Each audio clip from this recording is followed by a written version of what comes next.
गौवत्स द्वादशी यानी बच बारस की पौराणिक कथा के अनुसार प्राचीन समय में भारत में स्वर्णपुर नामक एक नगर था। वहाँ देवदानी नाम का राजा राज्य करता था। उसके पास एक गाय और एक भैंस थी। उसकी दो रानियां थीं। एक का नाम सीता और दूसरी का नाम गीता था। सीता को भैंस से बड़ा ही लगाव था। वह उससे बहुत नम्र व्यवहार करती थी और उसे अपनी सखी के समान प्यार करती थी।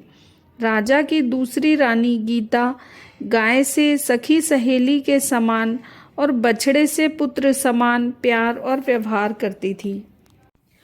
ये देखकर भैंस ने एक दिन रानी सीता से कहा, गाय बछड़ा होने पर गीता रानी मुझसे ईर्ष्या करती है। इस पर सीता ने कहा, यदि ऐसी बात है तब मैं सब ठीक कर दूंगी। सीता ने उसी दिन गाय के बछड़े को काटकर गेहूं की राशि में दबा दिया।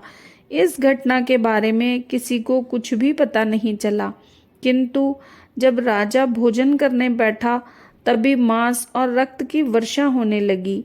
महल में चारों ओर रक्त तथा मांस दिखाई देने लगा।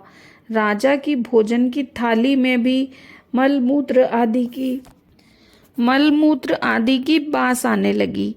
तब यह सब देखकर राजा को बहुत चिंता हुई। उसी समय आकाशवाणी हुई, हे राजा, तेरी रानी ने गाय के बछड़े को काटकर गेहूं की राशि में दबा दिया है। इसी कारण यह सब हो रहा है। कल गौवत्स द्वादशी है, इसीलिए कल अपनी भैंस को नगर से बाहर निकाल दीजिए और गाय तथा बछड़े की पूजा करें। इस दिन आप गाय का दूध तथा कटे फलों का भोजन में त्याग करें। इससे आपकी रानी द्वारा किया गया पाप नष्ट हो जाएगा और बछड़ा भी जिंदा हो जाएगा। अतः तभी से गोवत्स द्वादशी के दिन गाय बछड़े की पूजा करने का महत्व माना गया है तथा गाय और बछड़ों की सेवा की जाती है। अब आप सुनेंगे विनायक जी की कहानी। एक बार की बात है, एक गरीब और दृष्टिहीन बुढ़िया थी। उसके साथ उसका बेटा और बहू भी रहते थे। बुढ़िया हमेशा भगवान श्री गणेश की पूजा करती थी। एक दिन उनकी पूजा से प्रसन्न होकर गणेश जी प्रकट हुए और बोले, बुढ़िया माँ, तुम मेरी भक्ति में लगी रहती हो, मैं तुमसे खुश हूँ। क्या तुम मुझसे कुछ मांगोगी? बुढ़िया ने कहा, मुझे तो मालूम नहीं कि मैं क्या मांगूं, मैं तो मांगना नहीं जानती।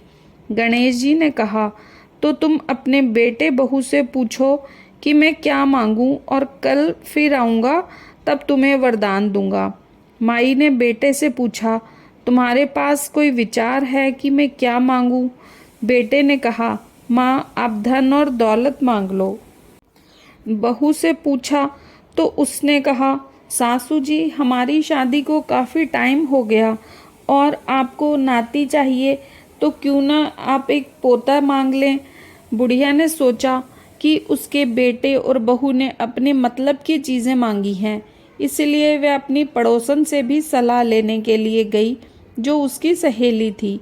माई ने उसे बताया कि कल गणेश जी ने वरदान देने को कहा है।